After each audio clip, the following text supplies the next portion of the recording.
ലക്ഷ്മിയ, നീ ഞാൻ വെളുക്കുന്ന നേരത്തെ വെള്ളം ഒഴിക്കണമെന്നുണ്ടെങ്കിൽ സ്റ്റുഡിയോക്കാരൻ പറഞ്ഞ മാതിരി നേരം വെളുത്താലും വെളുക്കില്ല. അപ്പന് വെള്ളം ഒടിച്ച് കഴിയുമ്പോഴാ ബോധം പറഞ്ഞത്. ആനോട് കാണിക്കണ ഒരു മര്യാദ. അപ്പന് മാനസാന്തരം വരാൻ ഇടവകയിൽ അച്ഛനെ വിളിച്ച കൂട്ടപ്രാർത്ഥന. പിന്നെ ഇവന്റെ തോന്നിയാസിന് ഇടവകയിലച്ച കൂട്ടിക്കല്ല. അച്ഛനല്ലെങ്കിൽ എന്താ, ചെറിയ അച്ഛൻ ഉണ്ടായിരുന്നില്ലേ? ചെറിയ അച്ഛനല്ലേ അച്ഛനല്ലേ? 2 കുട്ടികളുടെ അച്ഛൻ. ആന്റി, ഞാൻ സോപ്പ് എടുക്കട്ടെ? പോത്തുകളെ ആരെങ്കിലും സോപ്പ് തേച്ച് കുളിപ്പിക്കാറുണ്ടോ മോളെ? അപ്പൊ നമ്മളെ പോത്തൊന്ന് വിളിക്കണോ? അത് നിന്നല്ലേടാ, അന്യ. അപ്പൊ ഞാനാരാ? നീ പോത്തും കുഞ്ഞ്. തലയിൽ വെള്ളം ഒഴിക്കില്ല കേട്ടോ, മുടിയില്ലാത്തതാ, വെള്ളം ഇറങ്ങും. വെള്ളം ഇറങ്ങാൻ വേണ്ടി തന്നെയാ. എന്തായാലും വേണ്ടില്ല, കുറെ കള്ളും കോഴിയും കിട്ടിയപ്പോ നിന്റെ അച്ഛന്റെ പരിഭവം മാറിയല്ലോ. മാറി. ഇവൻ നമ്മടെ മുത്തല്ലേ, അപ്പന്റെ വെളുത്ത മുത്ത. അതാണ് എന്റെ കർത്തപ്പൻ. പക്ഷേ ഓസ്ട്രേലിയയിൽ പോണ കാര്യം മാത്രം അമ്മയോടും മോനോടും അപ്പന് നോ യോജി നടക്കില്ല. അപ്പോഴായാലും ഇപ്പോഴായാലും അപ്പൻ പിടില്ല. കെട്ടിപ്പിടിച്ചിരുന്നു.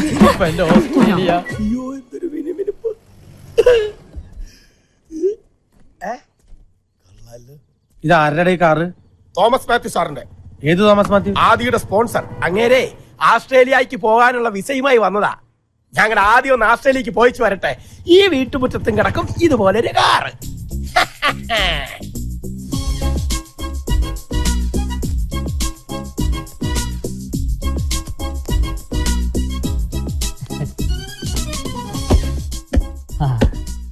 ഞാൻ ഇങ്ങനെ ഒരു ഓഫർ തരുമ്പോ ഒരിക്കലും പ്രതീക്ഷിച്ചതല്ല ഇത്രയും പെട്ടെന്ന് ആദ്യത്തിന് 10 പേരെ സംഘടിപ്പിക്കാൻ കഴിയുമെന്ന്. ഇത് 10 പേരുടെ വിസയുടെ ഡ്യൂപ്ലിക്കേറ്റ് കോപ്പിയാണ്. പിന്നെ ഇത് ആദിക്കുള്ള വിസ. ഇതൊരിക്കലും എന്റെ ഔദാര്യമല്ല, ആദിയുടെ ഹാർഡ് വർക്കിനുള്ള compliment. Thank you sir. Sir, ഇതെന്റെ അമ്മയാണ്. പറയാതെ തന്നെ മനസ്സിലാവും അമ്മയുടെ സൗന്ദര്യമാ ആദിക്ക് കിട്ടിയിരിക്കുന്നത്. സർ, ഇതെന്റെ അപ്പനാ. നോനോ, എനിക്കിത് വിശ്വസിക്കാൻ പറ്റുന്നില്ല. അയ്യോ, സത്യോട്ട് എന്റെ അപ്പനാ. ഇത് ആദിയുടെ അപ്പനാണെന്ന് കണ്ടാ പറയില്ല.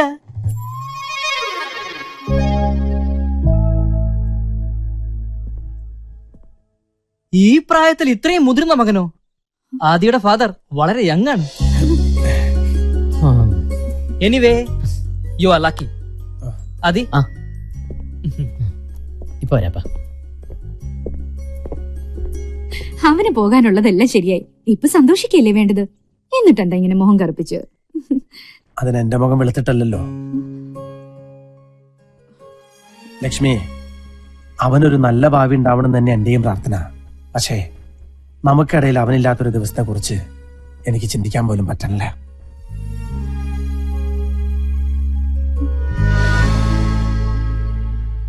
അപ്പൊ next Monday hotel white city. Okay sir.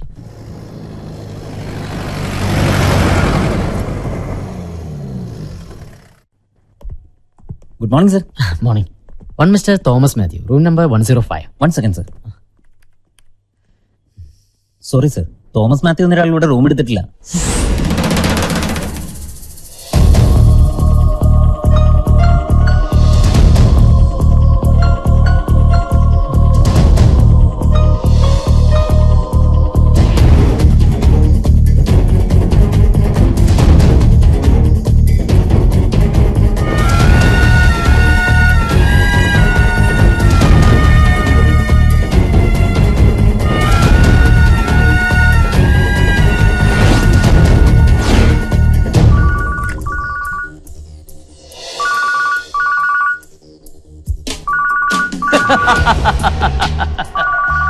അവനാ ആന്റണി ആദിത്യവർമ്മ. അവനിപ്പോൾ ഹോട്ടൽ വൈറ്റ് സിറ്റിയിൽ എത്തിക്കാണും. ഞാൻ ഇങ്ങോട്ട് പറഞ്ഞ വിവരം പാവം അവൻ അറിയില്ലല്ലോ. ഏക് ബുദ്ധു ഹേ ദുനിയാ കാ നമ്പർ 1 ബുദ്ധു.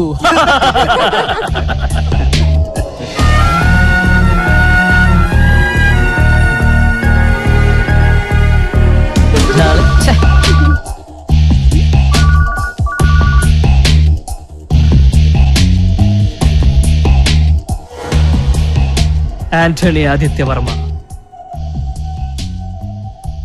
गाओ पियो मजा करो.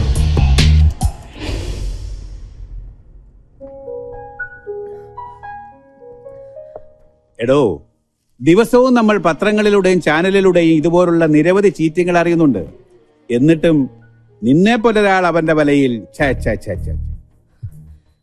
വ്യാജ മേൽവിലാസവും മരിച്ചുപോയ ഒരാളുടെ പേരിലുള്ള മൊബൈൽ ഫോണും അവൻ നിന്നെ സമർത്ഥമായി കബളിപ്പിച്ചിരിക്കുന്നു. സാറിന് എന്തെങ്കിലും ചെയ്യാൻ പറ്റുമോ?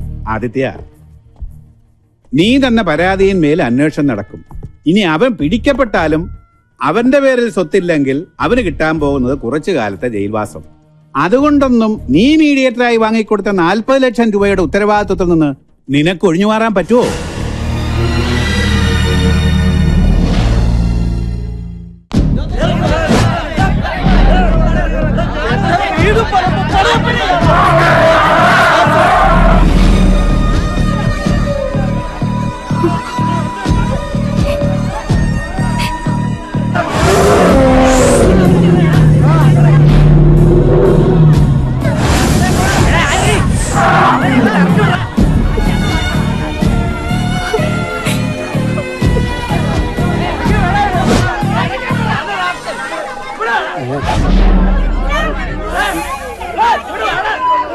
കർത്താവേ, എന്റെ ലോറി ഇനി ആന്റണിയുടെ മുറ്റത്ത് കിടന്ന അത് അപകടമാ.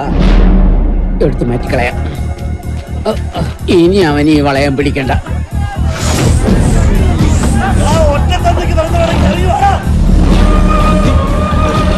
ഞാനല്ലേ തെറ്റിയത്? അവരെന്നെ ശിക്ഷിച്ചോട്ടെ. അവരെന്തിനപ്പുറം അകത്തേക്ക് കേറി പോടാ. ഇനിയെങ്കിലും അപ്പം പറയണൊന്ന് കേക്കണ.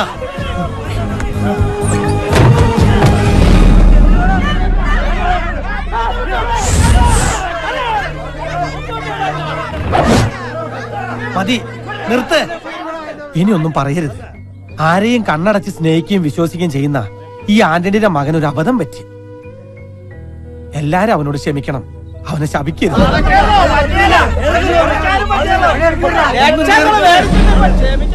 ഞാൻ പറയട്ടെ, കർത്താവിന് നിരക്കാത്ത ഒന്നും ഞാൻ എന്റെ കുടുംബം ചെയ്തിട്ടില്ല. ഈ വീടും സ്ഥലം വിറ്റിട്ട് ഞാൻ നിങ്ങളുടെ കാശ് തരും.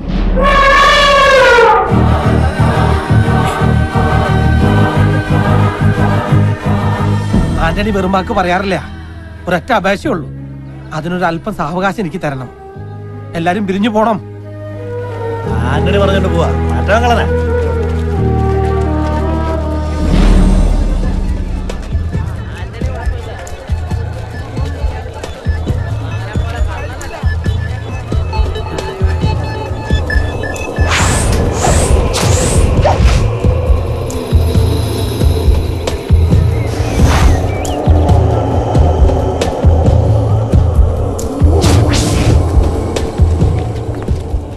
എവിടെയാടാ നിന്റെ മോൻ? വിളിക്കവനെ. അവനെ നീ എവിടെ ഒളിപ്പിച്ചാലും ഞങ്ങൾ പൊക്കും. ഏയ് വേണ്ട, നമ്മുടെ ആന്റണി ചേട്ടനോട് ഇങ്ങനെ പെരുമാറാൻ പാടുണ്ടോ?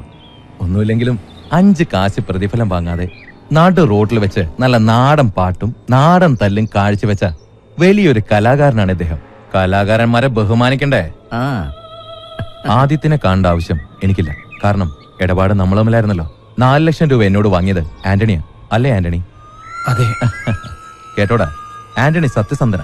ആന്റണിയുടെ വാക്ക് വിശ്വസിച്ച് കാശ് കിട്ടാനുള്ളവന്മാർ ഇവിടെ നിന്ന് ഇറങ്ങിപ്പോയത് വെറുതെ അല്ലെന്ന് ഇപ്പം മനസ്സിലായില്ലേ?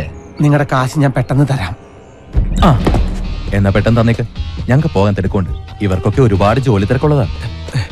എനിക്ക് കുറച്ച് അവധി തരണം. അവധി തരാൻ ഞാൻ നിന്റെ മേലുദ്യോഗസ്ഥനൊന്നും അല്ലല്ലോ ആന്റണി. നടക്കുന്ന കാര്യം ഞാൻ തന്നെ പറയാം. നിന്റെ ആനയെ ഞാൻ എന്റെ വീട്ടിലേക്ക് കൊണ്ടുപോവാ. ഇനി മാടമ്പാട്ട് തറവാട്ട് മുറ്റത്ത് നിൽക്കട്ടെ. എന്തേ അടങ്ങി നിക്കടാ. തടയാൻ വരരുത് ആന്റണി. തടയാൻ വന്നാ ഈ മുറ്റത്തിട്ട് എല്ലാത്തിനും വെട്ടി നുറുക്കി ചോര കൊണ്ട് എന്നെ കണക്കെഴുത്തള്ളും. വിളിക്കണം നമ്മുടെ ആന ഡ്രൈവറെ.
ആദ്യം ഞാനൊന്ന് പറയട്ടെ. ആന്റണിച്ചിന് എല്ലാത്തിനും ഒരു പരിഹാരം കാണും. ഹാ, നാട്ടുകാരെയൊക്കെ ആന്റണിച്ച പറഞ്ഞ് നിർത്തിയിട്ടുണ്ട്. നാട്ടുകാരുടെ മുന്നിൽ പിടിച്ചു നിൽക്കാൻ ഒരു പക്ഷെ എനിക്ക് പറ്റിയേക്കും. പക്ഷെ അപ്പന്റെ മുന്നിൽ ഇനി വയ്യ. കാരണം ഇതുപോലൊരു മകനെ സ്നേഹിച്ചൊരപ്പൻ ഈ ലോകത്ത് വേറെ ഉണ്ടാവില്ല.